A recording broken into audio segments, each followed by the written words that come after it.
할렐루야. 날마다 우리를 사랑으로 품어주시고 격려하시며 믿음의 능력을 더하여 주시는 하나님 우리 아버지께 찬양과 경배를 드립니다. 지난 주간 월요일과 화요일 양일간 우리 교회에서 거행된 충청노회가 은혜 가운데 잘 마쳤습니다. 하나님께서 모든 성도들의 기도와 사랑의 수고를 보시고 큰 은혜를 베풀어 주셨습니다. 모든 회무가 은혜 가운데 잘 마쳤습니다. 어려운 문제들도 서로 잘 협의하여 해결하였습니다. 우리 교회가 더욱더 지역 사회를 잘 섬기고 노예 경내에 있는 교회들을 잘 섬겨서 하나님의 나라가 임하는 일, 하나님의 뜻이 이루어지는 일에 계속하여 쓰임받기를 간절히 바랍니다. 지난 4주간 신약성경 통독 사경회를 잘 마치고 어제 새벽 책거리를 했습니다. 생명의 양식인 하나님의 말씀을 잘 통독하고 육신의 양식인 떡을 먹는 맛은 참 좋았습니다. 일부 예배 때 90되신 분하고 악수를 하는데 손에 힘이 있더라고요. 왜 그러냐 그랬더니 어제 떡 먹어서 좋다고. 옆에 분은 힘이 없어 물어보니까 하필이면 그날 못 와가지고 떡을 못 먹었다. 동참하신 성도 여러분, 또 말씀의 은혜를 사모하는 우리 모든 성도들에게 우리 하나님 아버지의 은혜와 사랑이 충만하게 넘쳐나기를 우리 주님의 이름으로 축복합니다. 오늘은 교회의 달력으로는 종려주일입니다.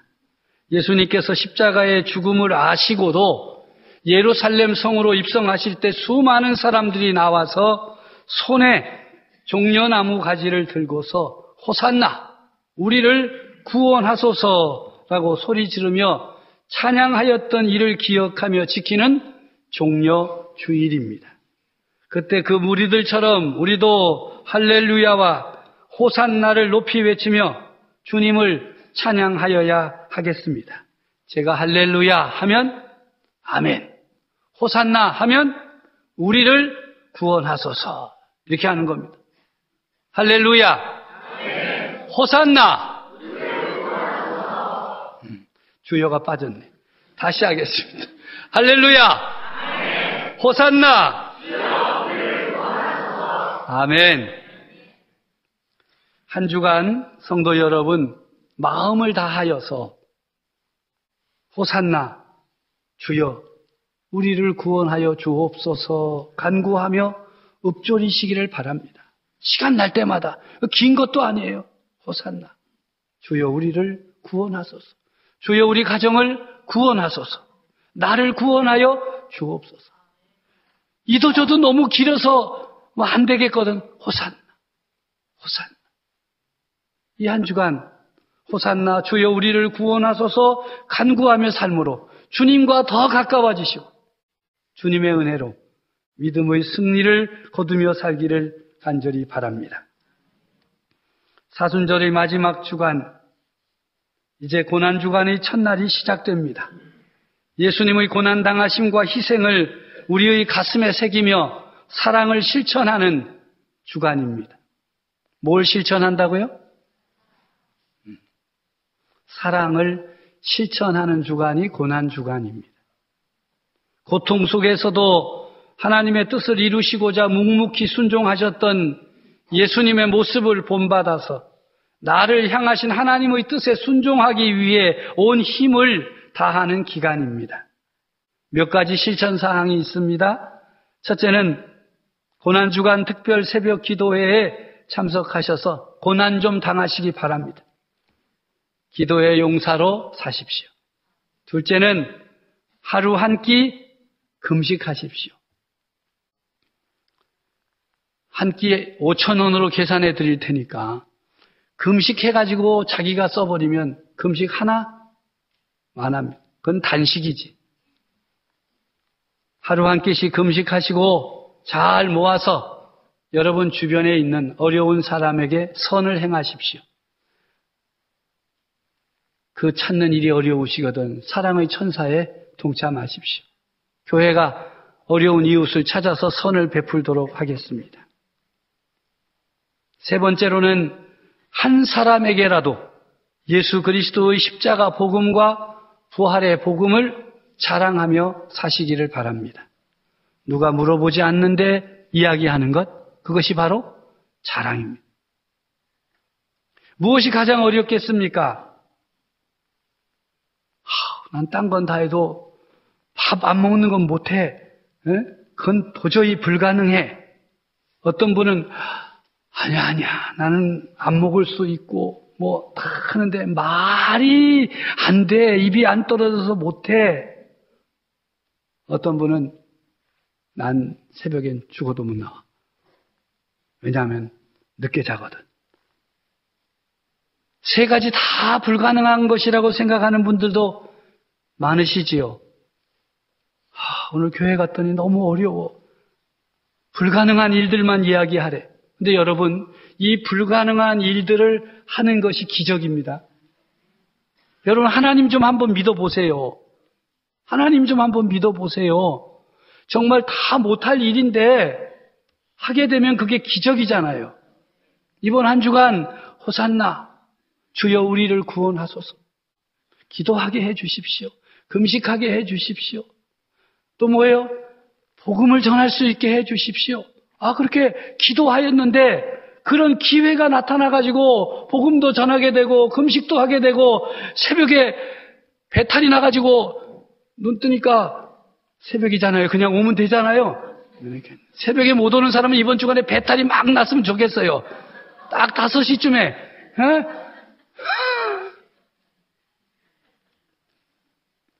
하나님이 여러분 5시쯤에 깨어나거든. 기적이 일어났구나. 하나님이 나를 불러주시는구나. 이렇게 생각해. 좀 기적 좀 체험 좀 하세요. 아무리 교회를 다녀도 체험이 없어가지고 맹숭맹숭한 사람들은 이번 한 주간 동안에 기적을 체험하시기 바랍니다. 위층도 기적을 체험하십시오. 할 수 없었던 새벽에 일어나게 되고 기도하고 죽어도 밥 안 먹으면 못 살던 사람이 함께 금식하고 그래도 쌩쌩하게 살면 그거 기적입니다. 입을 열어서 복음을 전하는 그런 놀라운 일 일어납니다. 기도하고 간구하면 일어날 줄로 믿습니다. 우리를 향하신 주님의 뜻을 우리의 몸으로 체험하고 순종하는 그런 기회를 삼는 이 고난 주간 성도 여러분들이 되어지기를 간절히 바랍니다. 우리를 사랑하시는 아버지 하나님께서 우리에게 선물로 주신 것이 있습니다. 그것은 바로 믿음입니다. 이 믿음으로 우리가 구원받고 하나님의 자녀가 되어서 멋진 삶을 살아가고 있습니다. 이 귀한 믿음을 잘 간직하려면 믿음을 담고 있는 그릇인 우리의 마음이 굳건해야 됩니다. 마음을 지키는 것 매우 중요한 일입니다. 잠언 4장 23절에 무릇 지킬 만한 것보다 더욱 내 마음을 지켜라. 생명의 근원이 이에서 남이니라 하실 정도로 마음을 지키는 일에 총력을 기울여야 됩니다. 우리가 지키려고 하는 것이 얼마나 많습니까? 체면도 지켜야 되고 돈도 지켜야 되고 자녀도 지켜야 되고 다 지키는데 그중에 가장 귀하게 지켜야 될 것이 마음 지키는 일입니다. 마음을 지켜야 생명의 근원이 이에서 난다 말씀하십니다. 문제는 우리 마음처럼 요동하기 쉽고 깨지기 쉬운 것이 없다는 사실을 알아야 됩니다. 주의하지 않으면 마음을 지키기가 심히 어렵습니다. 그래서 많은 믿음의 사람들이 어떻게 하면 자신의 믿음을 지킬 수 있을까 많은 방법과 규칙들을 제안했어요. 그런데 이것들은 사람들에게 유용한 것처럼 보이지만 오래가지를 못합니다. 역시 하나님의 말씀이 제시하는 것보다 좋은 것은 없습니다. 오늘 본문 9절 말씀에 보면 여러 가지 다른 교훈에 이끌리지 말라. 마음은 은혜로서 굳게 함이 아름답다 말씀하십니다. 우리의 마음에 예수 그리스도의 은혜, 십자가의 은혜, 구속의 은혜를 가득 채우면 우리의 마음이 굳세게 되어서 믿음을 온전히 지킬 수가 있습니다. 특별히 고난주간을 지내는 성도들이 예수님의 십자가의 고통과 죽음 당하심이 바로 나를 위한 큰 은혜임을 마음에 깊이 새겨 묵상할 때마다 하나님 아버지께서 은총을 베푸시고 우리의 마음을 굳세게 하실 줄로 믿습니다. 참으로 하나님은 우리의 미세한 음성과 믿음의 태도와 마음의 소원을 알아차리십니다. 점점 날이 더워지고 이제 바닷가 해수욕장에 갈 때가 곧 다가오지요.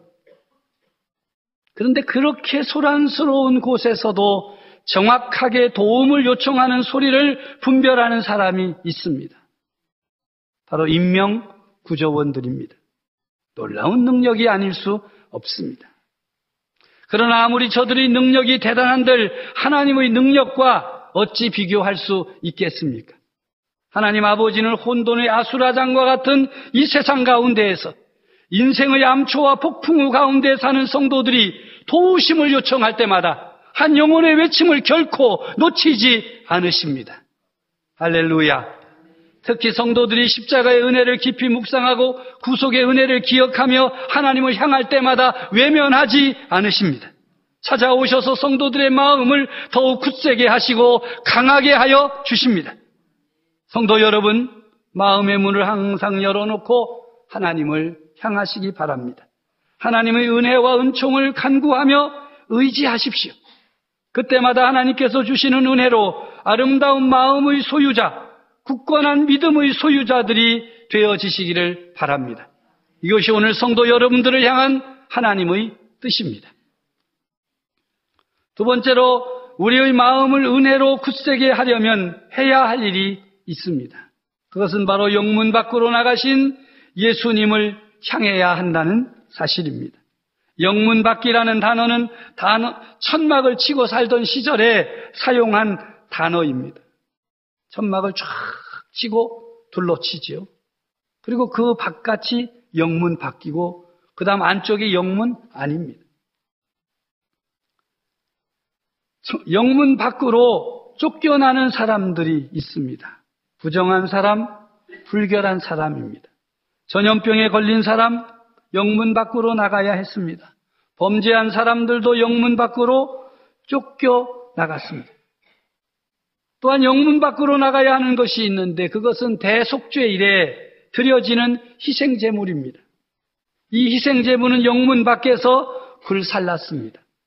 대속죄일에 백성을 깨끗하게 하고 거룩하게 하기 위해 사용되어졌던 짐승의 육체는 영문 밖에서 불태워졌습니다.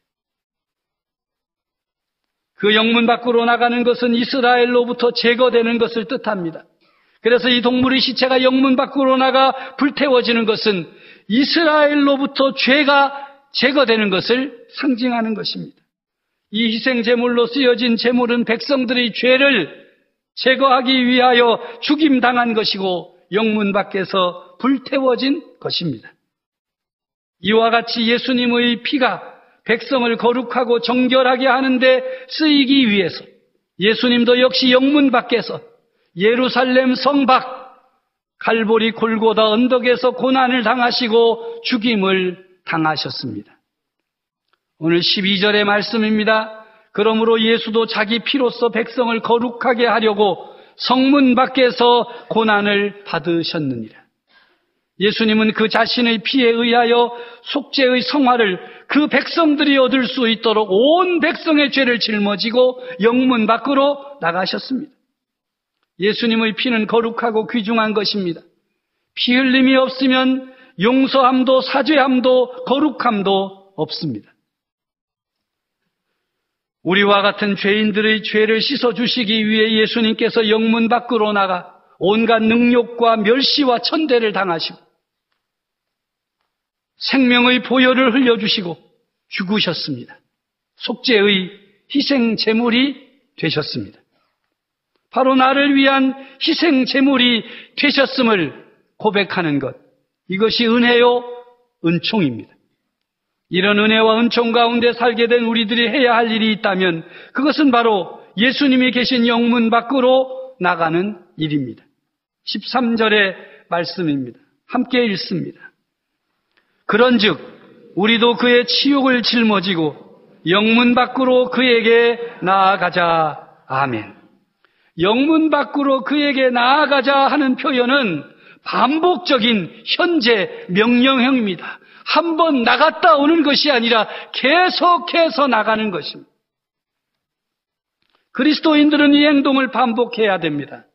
우리는 정신을 차리고 살펴보면 어느 틈엔가 안주하고 있습니다. 안일하게 살고 있습니다.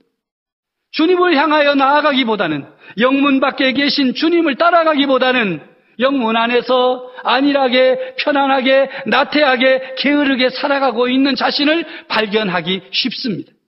그러므로 우리는 계속하여 영문 밖으로 그에게 나아가자 하신 말씀을 붙들고 나아가야 됩니다.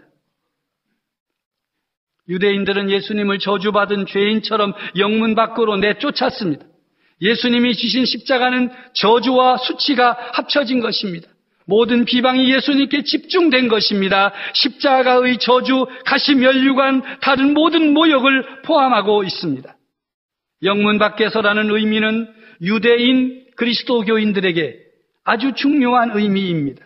왜냐하면 유대인들과 모든 유대교로부터 완전하고 계속적인 단절을 의미하기 때문입니다. 예수님이 당한 모든 능욕은 유대인들로부터, 유대 민족으로부터 왔습니다. 유대인들은 예수님을 멸시하도록 가르쳤습니다. 그들은 그가 십자가에 달려야 한다고 소리쳤고 지금은 그의 십자가를 조롱하도록 가르칩니다. 그러므로 유대 그리스도인들은 이런 유대교와 유대 민족으로부터 완전하게, 철저하게, 그리고 단호하게 단절하여 자신을 구별해야만 했습니다. 우리는 누구입니까? 이방 그리스도인들입니다.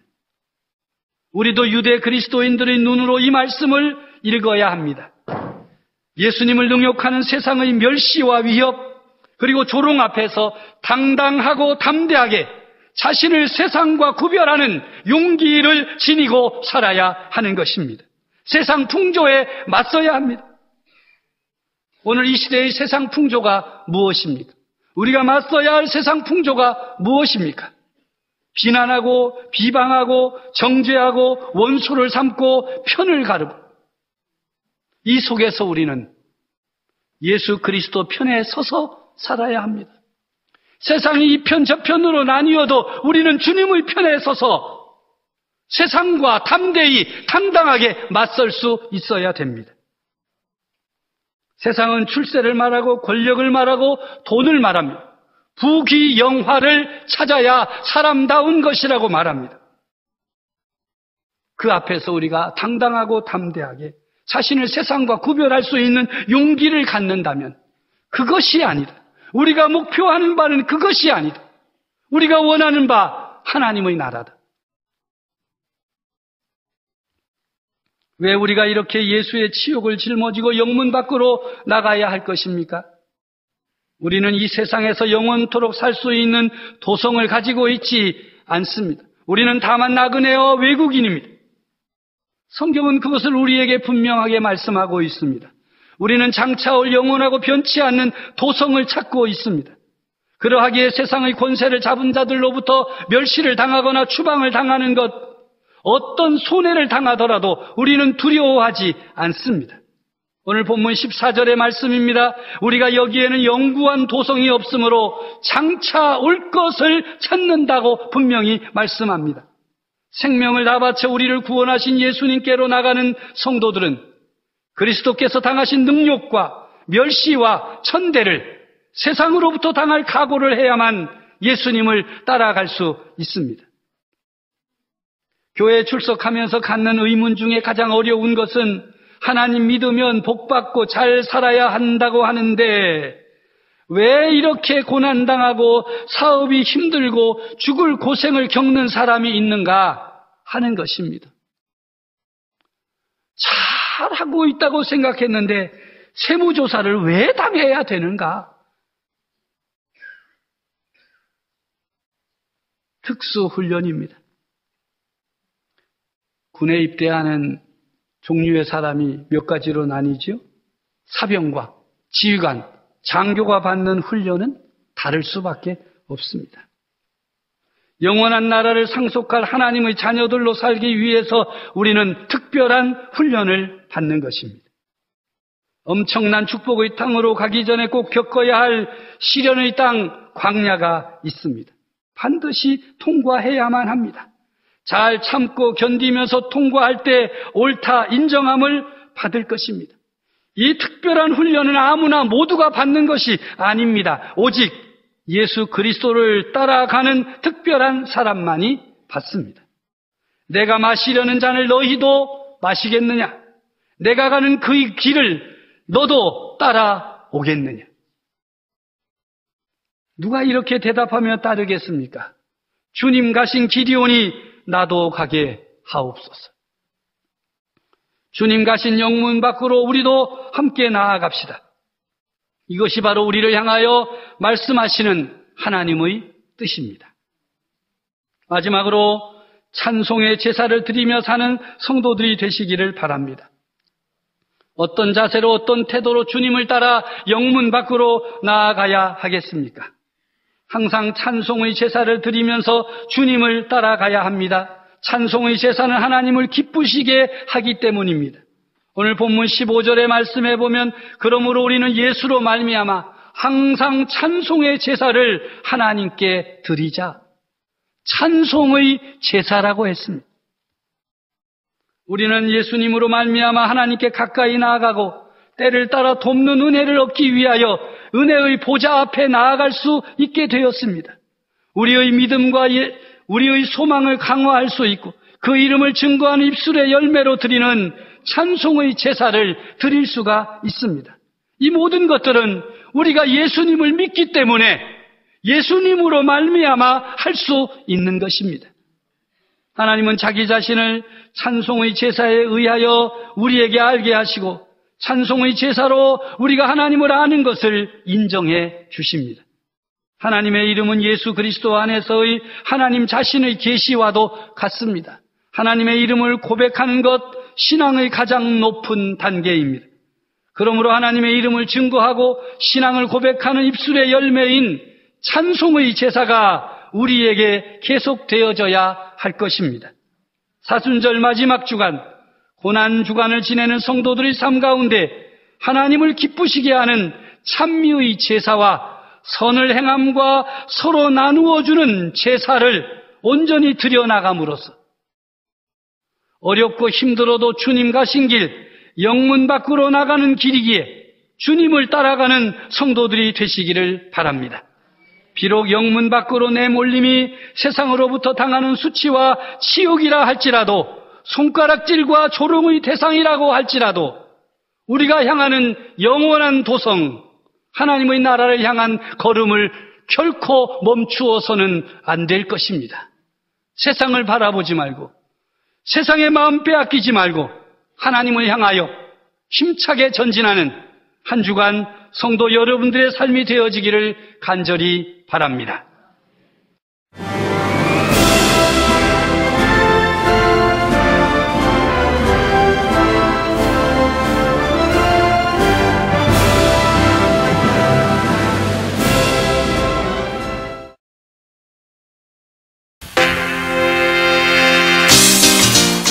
제5회 CBS 전국 청소년 실용음악 콩쿠르가 5월 20일 충청대학교에서 열립니다.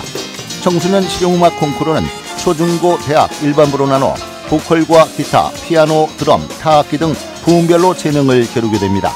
대상에는 문화체육관광부 장관상과 상금 500만 원이 주어지며 각 부문별 최우수상에는 100만 원의 상금이 주어집니다.